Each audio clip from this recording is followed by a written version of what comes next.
One of the other key workers that I wanted to have a chat with are the taxi drivers. Now, we spoke about the taxi drivers a lot during the start of the pandemic because they were the people that were getting people to and from places when there was such hesitancy to get on tubes, to get on buses, to use public transport because of the fear of transmission. I've got Dale Forward on the line, a London black taxi driver. Dale, welcome to the show. Hello, thanks for having me. Nice to hear you. Lovely to have you. I'm so excited to chat to you. Dale, you tell me about your journey to becoming a cab driver, because I believe that you spent a lot of money on your cab just before COVID hit. Oh, yeah, I've been a cab driver since 2012, 9 years, done the knowledge and everything. And I got my taxi in February 2020, and then we had lockdown in March.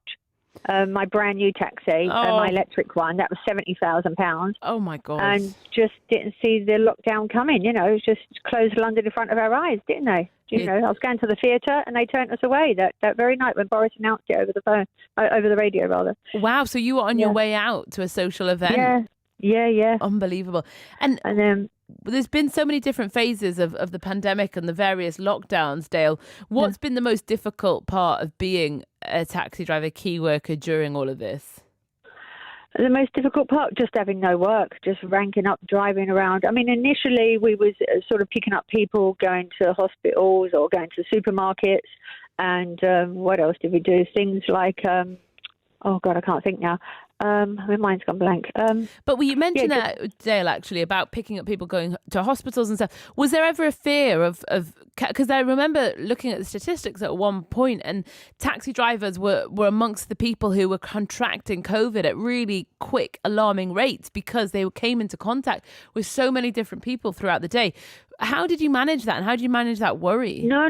We were the safest mode of transport. That's why people wanted to get the black taxi, because we're 2 metres apart. We've got the petition, and we sanitise after everything. And, we were just sort of taking people to... If we picked up NHS staff or children going to Great Ormond Street, we would never charge them.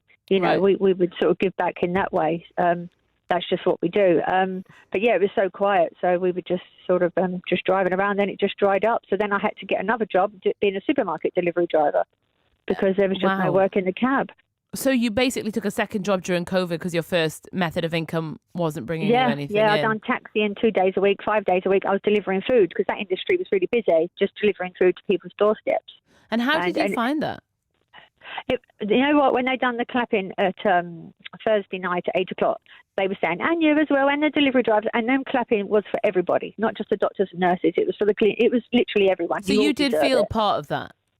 Yeah, the neighbours were coming out and they were saying, and you, and I was quite shocked. It was quite emotional, really. Like, I'm delivering their food and they're saying, and you deserve the clap as well. It really meant a lot, Well, that's interesting because I feel like some people, some key workers felt that they got ignored, and there was such a focus on the doctors and the nurses that perhaps some people got left behind. It's for everybody. It's for everybody. The cab drivers as well, everybody, the postmen, everyone deserves it. All the shop assistants who are out there. We should carry on something like that to appreciate people. That's what we need to do. I was going to say, would you like to see a regular clap or something that marks the key workers? Yeah, definitely. And write a list about all the people, so they're all recognised, so we all felt like we've done something. Because it has been a really tough year, So I'm back in the cab now full time, but that supermarket delivery really helped out. It was the only industry what was really busy, really. Yeah, exactly. I remember there being such a high demand. And has business picked up now, Dale? Slowly, people are going back to work maybe twice a week, things like that. We've got to wait now probably till September. It's still not great. They're opening clubs now. Some of the theatres are open, but, it's still not back to how it was. We've lost a lot of cabs off the road as well. But hopefully they'll come back in time. Yeah. And, I still enjoy it. Love the job, picking up people, talking, And I just find that the lockdown, I always see good out of bad situations. People are a lot more compassionate now. Asking how they are, how they've been. It's good to share and talk to people, And that's a beautiful thing, that people are connecting and engaging with one another like that. Yeah. Dale, it's been such a pleasure chatting to you. Best of luck with the cab, and thank you so much for joining me. Yeah, anytime. Loved it. Thank you. My pleasure. A little insight into the key workers of our city. The all happen to be female. Some women who have absolutely been the backbone, who've kept this city going, whether it is by being an engineer, a cleaner in the hospital, or there, like Dale, keeping the taxis going, and then also delivering food in the middle of it, as well as doing taxi work. Absolutely phenomenal women, and a huge thank you to all of them.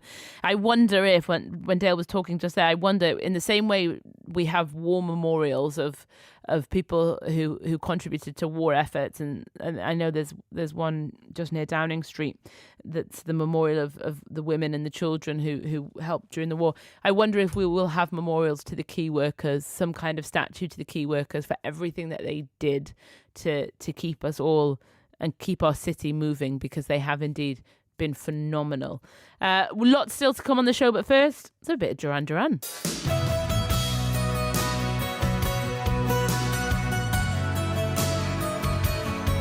BBC News for London. That's right, BBC Radio London here, and it's me, Salma El-Wardany. Massive thanks to the 3 key workers who just joined me in that first half an hour. And a little shout out, because they've got some serious side hustles going on, which is incredible. Testament to our times, because in COVID times everyone created a side hustle, didn't they? Holly's got a new business. She started up her own children's clothes making business. Again, what a woman.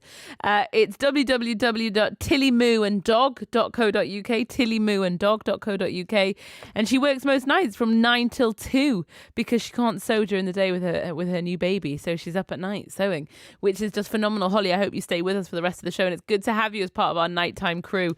And Dale Forward has got a YouTube channel, and what she eats is vegan, and she picks interesting people up in her taxi. So Dale Forward, F-O-R Wood, W-O-O-O-D. So check that out as well, and big shout out to all of those guests. Now, I'm going to play a few tracks. I'm going to talk to my next guests who are coming up in just a moment, but I want to ask you something first, and that is this. From 11 till 11:30, I'm going to play a couple of tunes, and you can pick them. It's your choice. It's absolutely up to you. So if you're listening now, 81333 is the number that you need. You just need to text me 81333, put London at the beginning, and pick the music. Or you can talk to Carla, my team, my